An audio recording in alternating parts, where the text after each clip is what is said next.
Hello, I'm Puzzle Piece. As of writing and recording this video, it's been roughly 10 days since I first announced I was going to take a soft break from my socials in an attempt to improve my well-being. I'd say the results of this break so far are fair at best.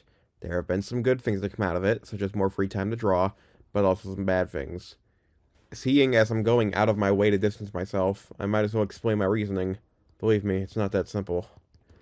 I've worked during this break to discover the reasons of my mental decline, and found out that most of my symptoms stem from three root causes: stress from the real world, stress from myself, and stress from others.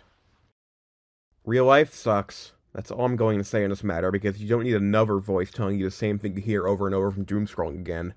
What I will say is that I appreciate the escapism talking with my close friends gives me. When I reached the point of trying to perform a total blackout and log out of absolutely everything on February 1st, it failed within 3 hours because I was too bummed out to draw and just doom scrolled for YouTube Shorts and other social media. Anyways, moving on. I constantly have problems with myself. The main problem is that I don't view my own art very highly, and I can't bring myself to draw very often. Don't get me wrong, I want to draw, but there's just this force in my head that keeps me from drawing as often as I want to.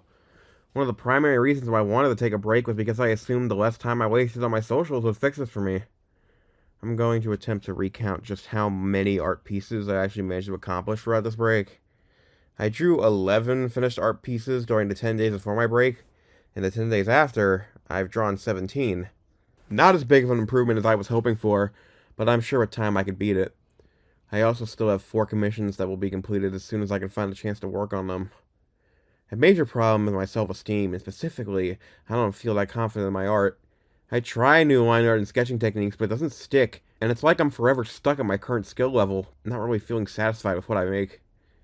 It doesn't help that the algorithms treat me like crap either, and it's just a huge blow to my self-image overall, and I wish I could do more to address it.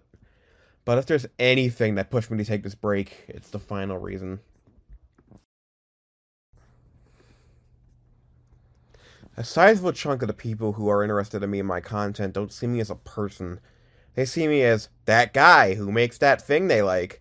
This is especially apparent with the people who watched my content from the early 20s and still... This is especially apparent with the people who watched my content from... This is especially apparent with the people who watched my content from the early 2020s and still think I'm the logo guy that makes logo remakes on DeviantArt and YouTube. I just don't feel like I'm taken that seriously by that crowd, and this is exemplified on my Discord server. The thing that sets me off the most is the reactions to serious posts and venting. To me, they come off as sycophants. They only want me around because they don't want me to stop making content they enjoy. They see me as a disposable content machine, and I don't like it. This really hurts, more than anything else. And if it weren't for this crowd, I probably wouldn't have taken this break in the first place. So what comes next? As I said earlier, I have 4 commissions left to complete. I'd like to finish those peacefully, and then make my decision. I might start a blog. That'd be interesting. I should look into starting a blog. That'd be pretty cool, honestly. I'd like to dump my feelings somewhere like that. I guess I have to make birthday art for people, too. Yeah.